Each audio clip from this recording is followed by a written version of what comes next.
Okay. Put on the tape for Lilu, and then I'll introduce him.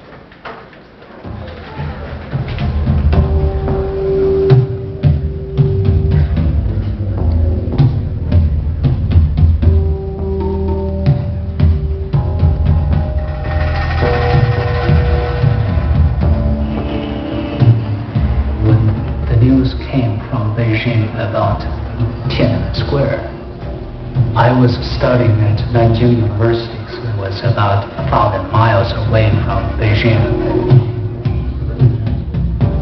The only place that things can happen is Beijing, and I have to be there, and I have to be part of it.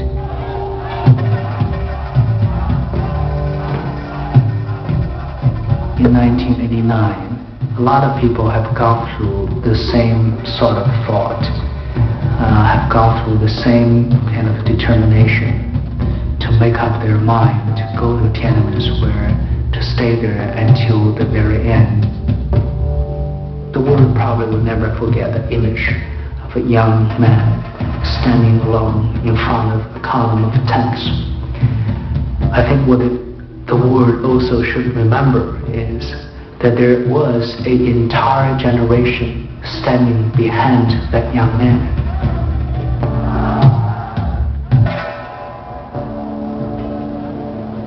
The system created by Mao and continued by Deng is a system which fundamentally denied individual freedom and the basic respect of human rights. It is a system which controls every aspect of your life. It is all-powerful, it is everywhere. By May 23rd, we have this central command post established, with coalitions of students, intellectuals, workers, citizens, with Charlie the commander and I was the deputy. It was probably the most terrifying period in the whole movement.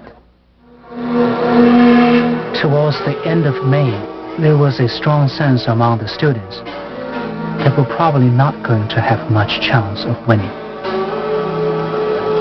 But there has to be something, some symbol for us to watch, for us to remember, for us to rally around. So a group of artists made a statue which we called Goddess of Democracy. And when it first brought into Tiananmen Square, at that moment, it almost as if martial law does not exist. It's almost that we were celebrating the formation and the beginning of a new republic.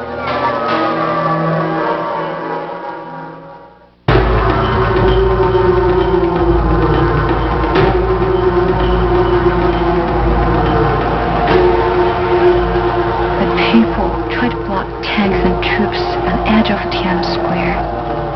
The army and soldiers started shooting at the people.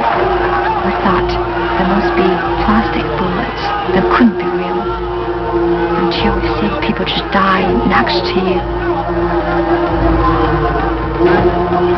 There was a young Chinese woman raising her hands, trying to block the tanks. We started moving towards her and she stood there. Tank did not stop. The China Avenue would turn into a river of blood.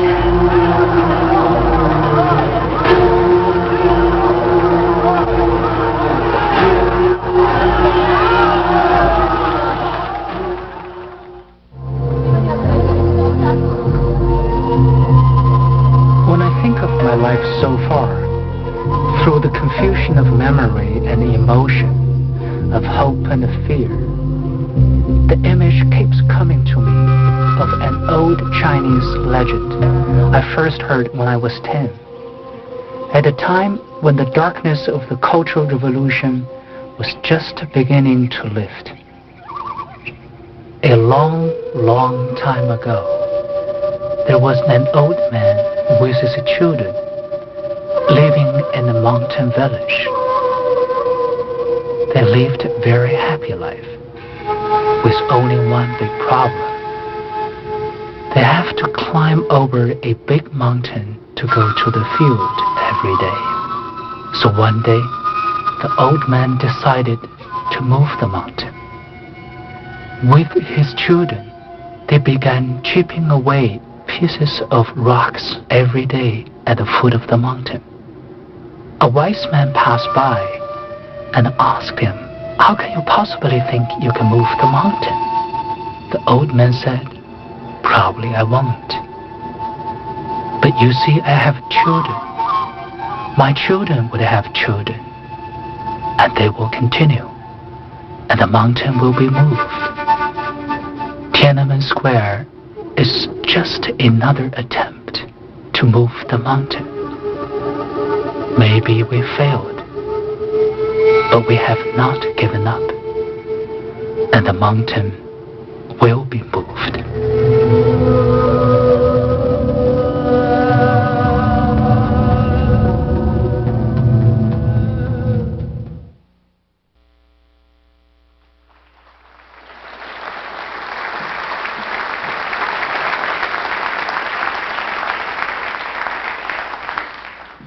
Tonight, we not only have Lilu, who 7 years ago came to the United States not speaking a word of English. So if there's any Chinese translators in the audience, they can translate everything. He speaks English perfectly now. And he has just graduated with 3 degrees simultaneously from Columbia. We also have the Turnley brothers, who were just featured on 60 Minutes, and you saw the loop there, who were also at Tiananmen Square those days. So Lilu and eventually the Turnley brothers. Thank you very much.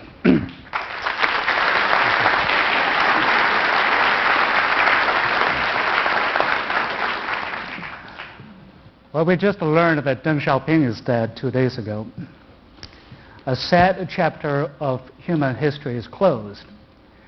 No longer one man's will rule over a quarter of the world humanity, I hope. So now the attention should be paid towards the future and the democracy movement. So tonight I will try to attempt to describe the history behind Tiananmen and the current status of the democracy movement in China and its future prospect. And as a matter of fact, the Chinese democracy movement didn't start on Tiananmen Square. We had 100 years history of the democratic struggle. When asked to comment about French Revolution, the Chinese premier once responded, "It's too early to tell." And now that we have 100 years, but nevertheless I will try to attempt to describe the history.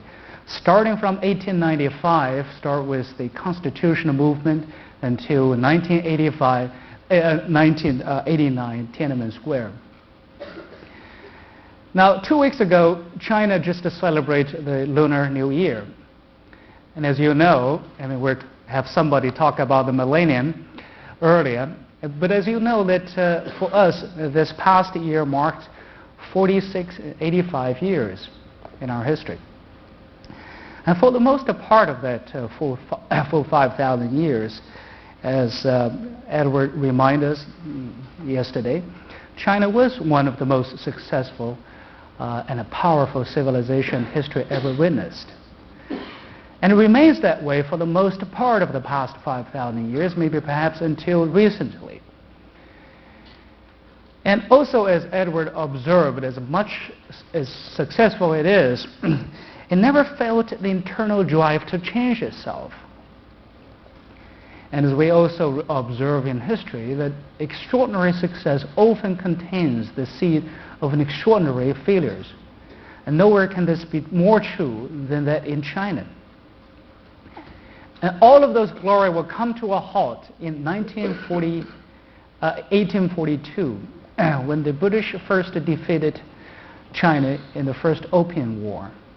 And that defeat and a number of defeats afterwards by Western colonialists and then the Japanese invasion sort of finally awakened this ancient Middle Kingdom and prompted into a course of reform aimed at rebuilding the entire defense system for China. And science and technology was declared the goal. because that was believed to be the aim, to be the tool to build a country that is capable of defending itself. But sooner would have learned that at that point, not only science and industrial revolution has changed the entire European continent, so did the political culture and the religious institutions in the West. So at the turning point of the century, a group of intellectuals began to come to the conclusion that China too needs an overall change. Not only learn the new science and technology, but also reform our culture and the political institutions in order to rebuild a nation. So science and democracy were declared the twin goals of this grand reform. The former believed to be the key in building a new nation, strong. The latter, the guarantor of the well-being of individuals living in that country. But that reform turned out to be much, much more difficult task than people initially thought. For one thing, it is almost impossible to reform a civilization that has lasted for 5,000 years and a political tradition and establishment that has endured for 2,000 years. And besides, the very issue of national survival never quite far from the concern of the people because of the invasion from the Western colonialists as well as the Japanese. And so the reformers and the radical revolutionaries and the ruthless dictators are fiercely fighting among themselves about the course of action in the future direction of the country.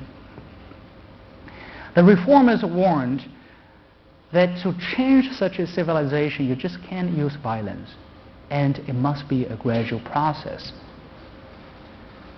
But of course, at that point, because of the national crisis, that their warnings are largely ignored.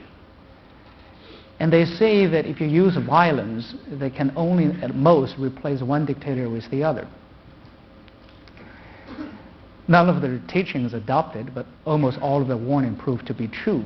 They were pushed to the wayside, and the 20th century Chinese politics was dominated by the confrontation between the ruthless, cruel dictators as well as the violent revolutionaries that advertise for violence. And that, of course, culminated to the victory of the communists in 1949. And history seems to particularly cruel to this nation. Of course, I understand every nation have to have the pain for the birth of modernity. Now that we have a hint of how difficult it is through the history of France after the French Revolution.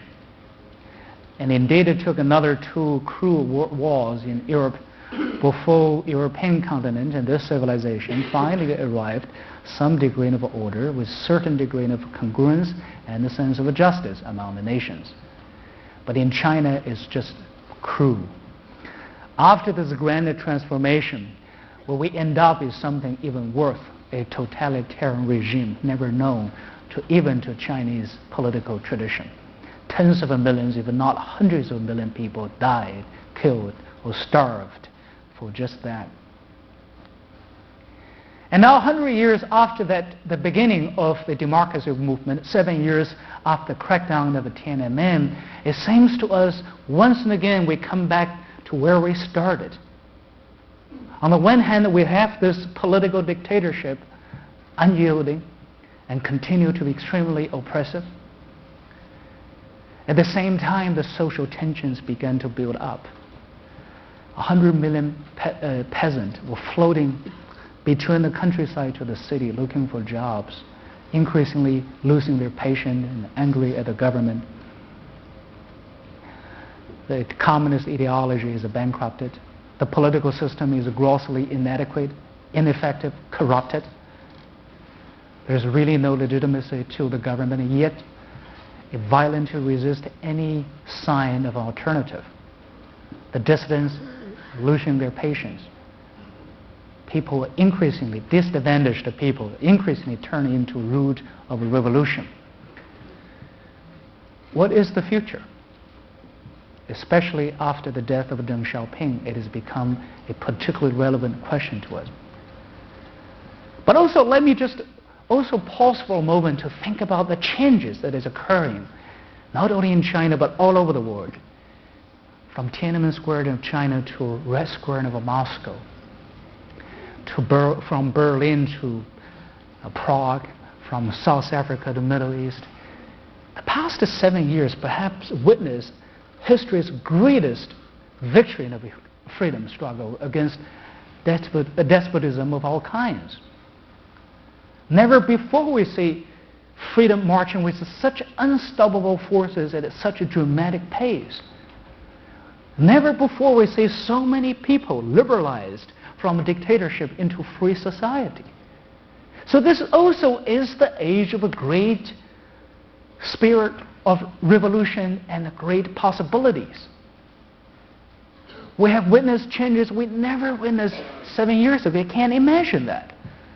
Not a while ago, the things we worried most is the total destruction of a civilization because of the threat of nuclear wars. All of those has changed. And if you also pause in a moment, you're going to realize actually the end of the Cold War starts with the student demonstration on Tiananmen. And how the Tiananmen started, I can tell you, it started by no more than a dozen students. I was 22. Most of my colleagues were my age. Another question now is, will they be able to do it again? And why did they do it? And how did they do it? Now, in order to answer that question, I'd like to also give you a sense of who are the people involved. I'd like to do that by introducing to you to some people that intimately relate to my life, my family members. Now, at the beginning of this century, there's a group of students inspired by the success of the West, came to the West, and some came to the United States, tried to learn, to find out how this nation is so successful. And what can we learn from this nation? My grandfather was one of them. He came to Columbia University because he finds something in his professor to be, American philosopher John Dewey, something that he thought useful. For one thing, Dewey really is a pragmatist. He doesn't like any violent ideology, extremists. He doesn't like them. He emphasized the importance of careful proving process. My grandfather thought that is useful because he's a real reformer. He understands in a country as old as China, we need a gradual reform. Only persistent effort can really yield any result. And then he returned to China and became one of the most influential intellectuals of his time. He had written many, many books. But like all intellectuals, like you would realize that intellectuals always ran into trouble with authorities. So he was in jail under nationalist, under communist, under the anybody. He spent most of the time in jail. And then he died in 1967 in jail. Along with him were in jail was my grandmother, one of China's first woman educator, and one of China's first woman senator for the government prior to the communist. She endured in jail, but she stayed there for 20 years. But all of a sudden they disappeared. All of their books were banned. You can't find a trace of it. And nobody remembered them. They simply disappeared, erased from society. And my parents were informed about their death 8 years after my grandfather passed away. A whole generation's effort were wasted. In 1953, my father was selected among the 100 people sent to study in the Soviet Union. They're selected from tens of millions of people for their academic excellency as well as their devotion to communism. Now, for my father, communism is rather a possibility of building a strong China. And among those 100 people, the future Prime Minister Li Peng and this current president, the successor of Deng Xiaoping, Jiang Zemin, they're all among those people. along the ministers and presidents of universities, the major opinion leaders. So he was there for 6-7 years. And then when Soviet Union and China broke their relation, he was sent back. But a year before he came back in 1959, Khrushchev released this infamous so-called secret reports that detail the brutality of Stalin. And that event cast a long shadow in my father's thought. When he returned, he quickly distinguished himself as one of the most promising scientists in China. But increasingly he became disillusioned with the political reality in China. Not only the limited freedom that people enjoyed before the communism was taken away, but life did not improve at all. And worse, he began to see similarities between Chairman Mao and Stalin. And then he grew more vocal about his criticism. So in 1956, at the beginning of the Cultural Revolution, both him and his wife were put into labor camp and stayed there for 10 years. Now here comes me. I was born in 1966. My mother, years later, would always tell me that somehow I knew it was safer inside her womb. That's why I delayed my arrival by about a month. But that's not enough to escape from Cultural Revolution. As soon as I was born, the Cultural Revolution started. And they have no way but to give me away. So for the next 10 years, I was living with about a dozen or so different adopted families, from peasant to the coal miners, including 2 years in the orphanage. And one thing that I always remember is this biggest earthquake took place when I was 10 in my hometown, Tangshan. Now all of the members of my adopted family, all 6 of them, died. I was the only one survived. And I lived through that period of time. Now that was a difficult time not only for people in Tangshan but also in China. Chairman Mao was dying, and the entire government was consummated by the internal power struggle, where who succeeded Mao Zedong. And indeed, Mao died a month after the earthquake. Another month later, a coup d'etat took place, and the so-called General Reform, including Mao's wife, into jail, and then paved the way for Deng Xiaoping return to power. But regardless of what happened at the top of politics, people at the bottom suffers. We don't have any relief support, and the news was completely closed to the international society. And the offer of help from International Red Cross was refused because the government was so fearful about this internal politics. At the end of that year, 242,000 people were killed. 300,000 people were seriously wounded. There are more dead than there are alive. Now for a long time, I can't help but thinking, now why the government would do something, anything to help those people? Now if the government is not built to help people during the situation of a disaster, why do we keep supporting it, make it so big and so powerful? That was the beginning of my doubt about what is fundamentally wrong in this society. Now, my own experience has been a unique one. There wouldn't have been a Tiananmen Square.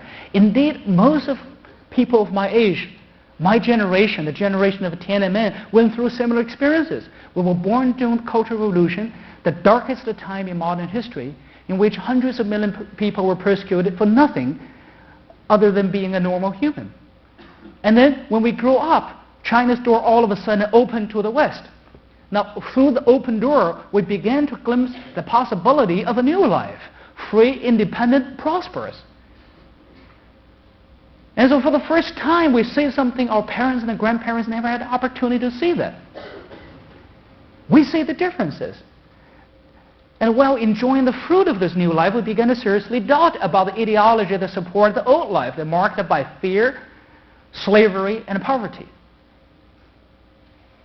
And as we began to mature during that 10 years of economic reform, we began to warmly embrace the ideology and the concept support this new life: freedom, democracy, market, rule of law.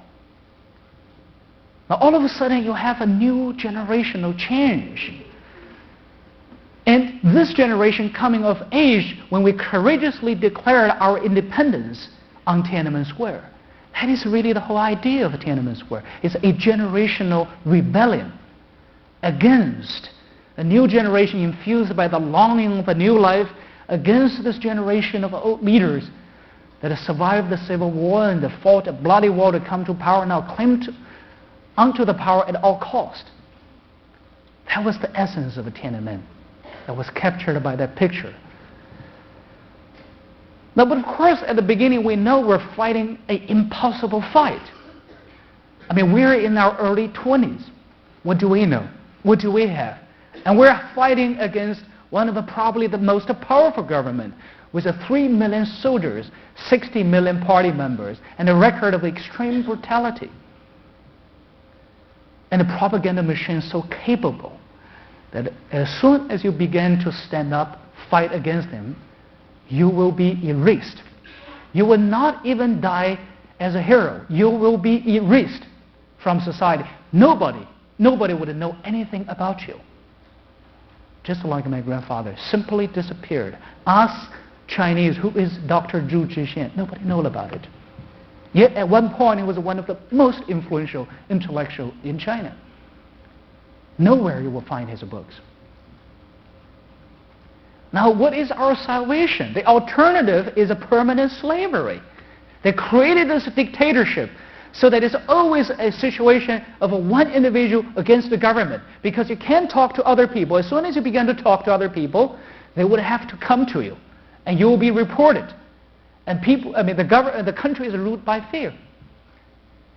And you will nowhere you will find, there's no books, there's nothing to find out what other people were thinking. So whenever you decide to do something, it's always you and you alone against this huge monster government. That's why they're able to rule. One person rule 1.2 billion people. A person of 92 years old. Never before we see things like this. And hopefully never will in the future. Gradually we think our salvation comes from one idea. And the idea is this, that people are essentially the same. We fear for same reasons. We dream for same things. I'm, for one, increasingly convinced that if I begin to find a way to stand up, to speak up, and speak up loudly so that other people can hear me, eventually I will get everybody to stand with me. It's a simple belief. It's a simple belief. And I think if all the 1.2 billion people stand up together, then the situation becomes 1 billion people against 3 million soldiers, or perhaps only one dictator. As big as the power of the dictatorship is, it is a huge balloon. It cannot survive the power of a little needle. And that is the thought behind Tiananmen. In 1989, there were just about a dozen people who believe that if we stand up and show our courage, show to the people that we don't care to be counted, that we just want to say on behalf of everybody, eventually we'll get the people and we will be the needles. I mean, I can't describe how excited I was when we see the first 50 people come to our rally. 50 people from campus, mostly people we knew. And then, when we took to the street, we began to see hundreds of people. And then thousands of people. And then it goes to 10,000s of people. And then it goes to 100,000 people. And then, at the height of the movement, we have 20 million people in 150 different cities. 150 city, 20 million people. We never thought that how powerful that little idea is and what courage can do to people. And listen, for a moment, we created this hope, this opportunity to transform this most populous land into a new country. And I think it was because of that message, it was because of that courage that inspired the people in Eastern Europe and Soviet Union to start their revolution, finally tolling the funeral bell of a communism everywhere. But of course, in the place where it is all started, we're facing with this staunching enemy, Deng Xiaoping, who for all it's worth still controls the military. For a while we thought we were going to win. But then the tanks came, machine guns began to fire randomly into the crowd, into the people. I was right into the Tiananmen Square at the center of it. Never thought I was going to survive and come here today. But this is something we have prepared, all of us, especially on the leadership. We have left our will at the beginning of the movement. This is something that we must bear. This is the risk we chose to bear. But little that we knew that all the people came out of their home to save us. They came to all over Beijing, standing in front of the tanks. Lots of people say, remember the students standing in front of the tanks. What you should remember is all the peoples standing in front of the tanks. I always say that the people would never forget that young man standing alone from the tank. People should always remember there's a generation behind a young man. There's a whole billion people behind a young man. Indeed, they're the one who endure the most casualty. Thousands of people were killed, leading towards Tiananmen Square. And in the Tiananmen Square, in the last minute, we were able to negotiate a safe path. And then they let, along with two of my colleagues, the last 3,000 survivors out of the square. I thought in the most dangerous places in the front of the road, so I stand on the first line. But then the tanks came from behind and crushed dozens of people from behind. Now those nightmares, as long as I live, I would just never forget even a single minute of it. And 7 years passed, we still don't know who are those people who were killed. They still do not have their justice. And then we're on the run. Pretty soon, my name appeared on the national most wanted list. Pictures began to appear all over the place, on television, radio, on the street, on the airport, all over the places. So I can't hide anymore, so I decided to leave to the southern China. And then with the help of an underground network of people, I was able to smuggle through an underground network out of China.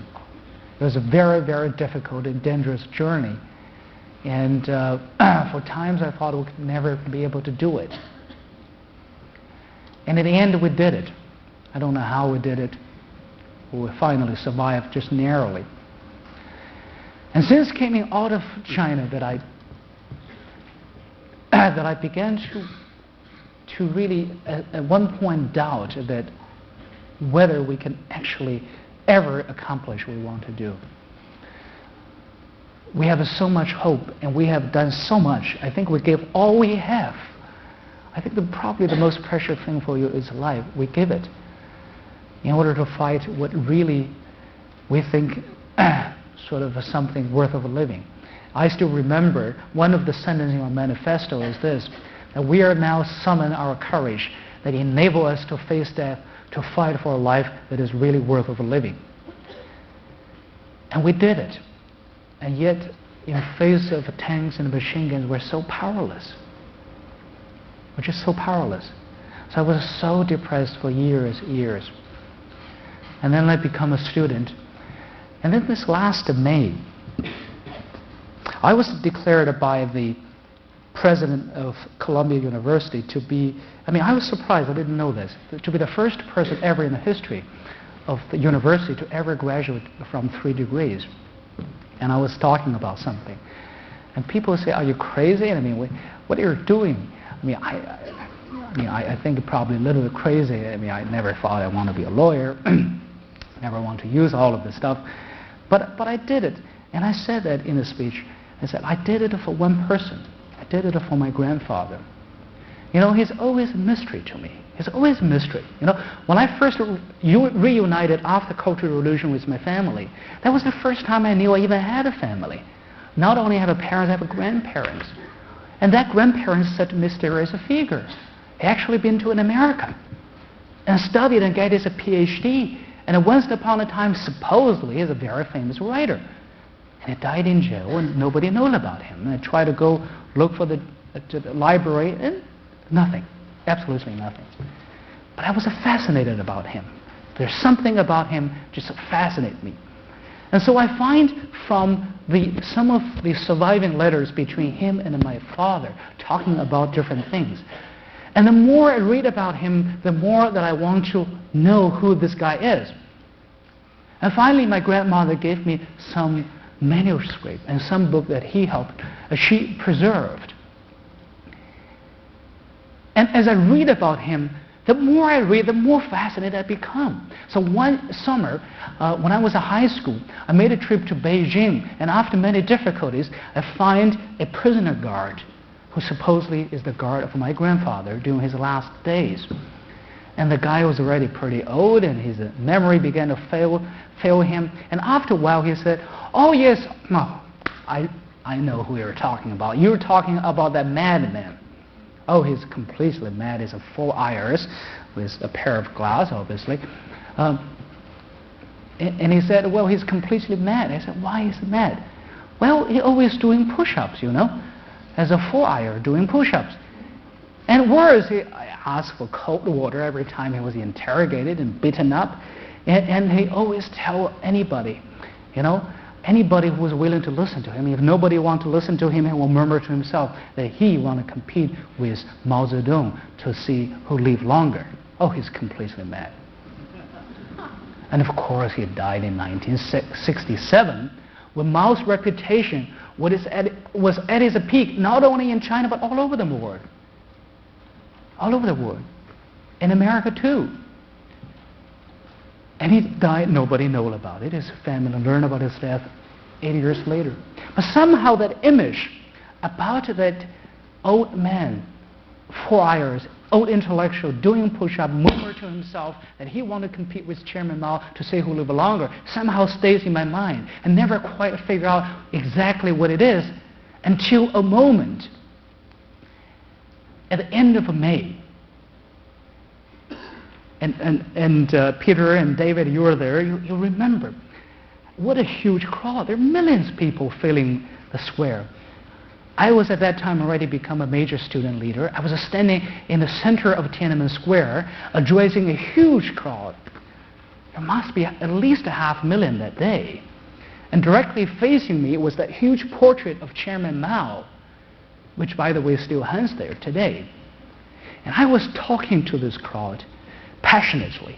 And they responded so passionately. So we talked about the past, about the future, about what is fundamentally wrong with this political society, and how should we do about to change it. But at one minute, I realized that somehow I was reciting from a passage from the manuscript of my grandfather, given to me by my grandmother.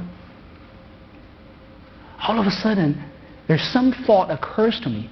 Oh, maybe my grandfather was speaking through my mouth to the people. And the people are responding to him and turning their back away from Chairman Mao. At that moment, all of a sudden I thought, oh, maybe my grandfather was right. Maybe he's not mad. Maybe his ideas outlived Mao. There was never a moment that I felt more desperate than a period of time during my escape. As I said to you, part of the escape involved that I have to take a smuggler's ship across the ocean. We tried it several times, and one of the time we were nearly killed. But one of the time, I was boarding a smuggler ship, and then a Coastal Guard ship came in. And the smuggler said, oh, gee, they're coming. You gotta go. I said, where to go? Go there. So he threw me into the water. He said, we will come back. Just hanging on there. Well, I don't have much choice anyway. So for hours I was hanging on a buoy. And I can feel the fish coming through here and there after a while, I felt like a fish myself. It was just so cold, and I was so exhausted. And all of a sudden, I thought maybe all of those are meant to be.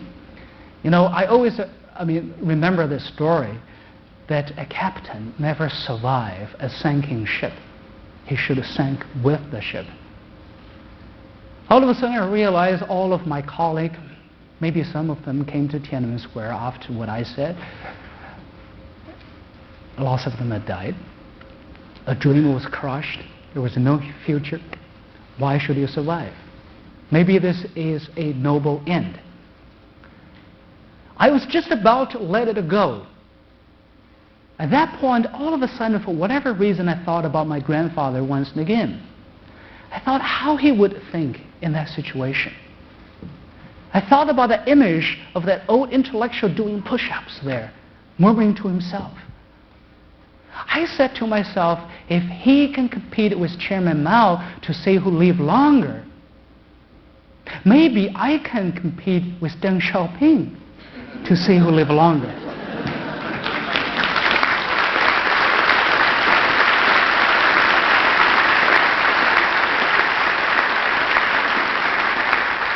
It was 88 that year, and you know the result yesterday.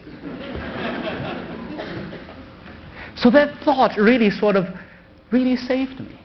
Now for the next few hours, I was just hanging there. I said, regardless what happened, I will not die voluntarily. And yet I survived. They actually came. Now later I realized that they were only paid a third of the money.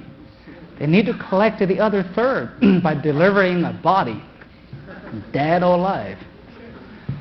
And that's a good arrangement.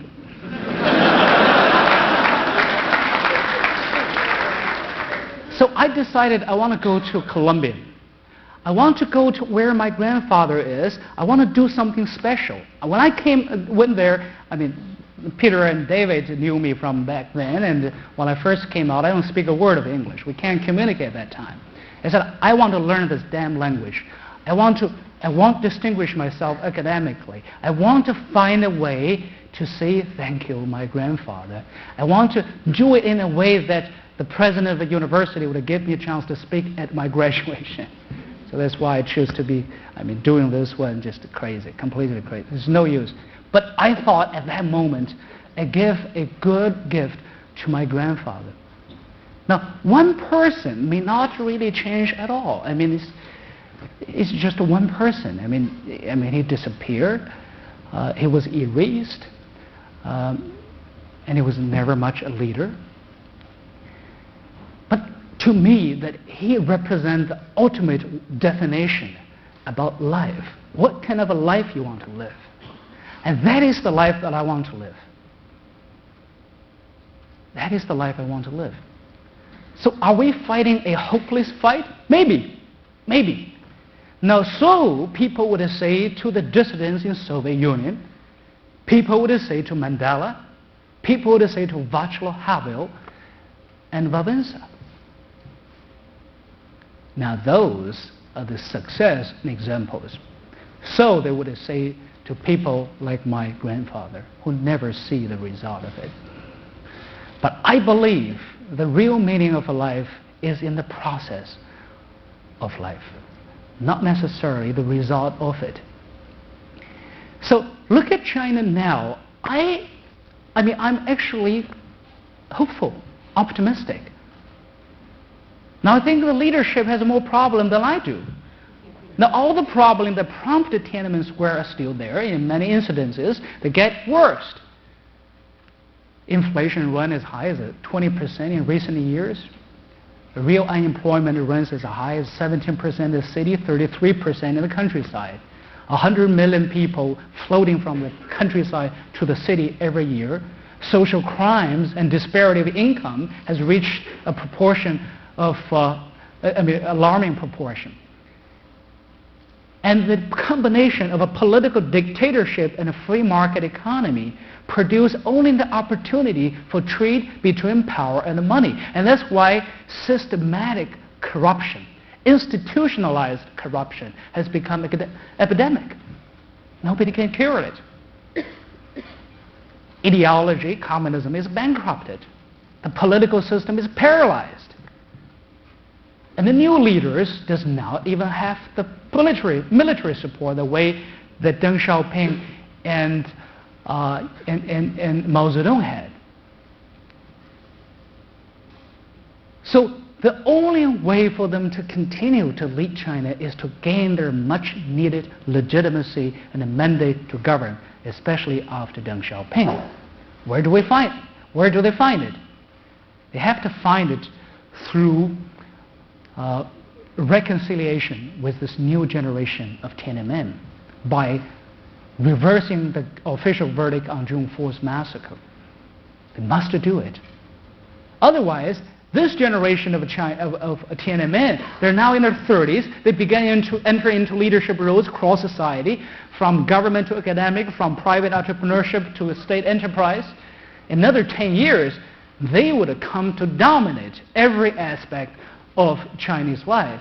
And then no communist leadership can survive this new generation, this generational change. No government at least alienate this generation.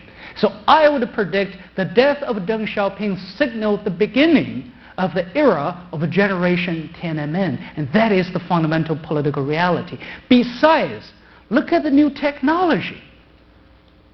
Now, just imagine if all of the people, the young people, the generation Tiananmen, have all the gifts that Sony just gave it away. What would happen? If all of them are armed with access to internet, armed with a camera and a recorder, and they began to communicate freely with each other without the supervision of a government, freely among themselves, what power it can create.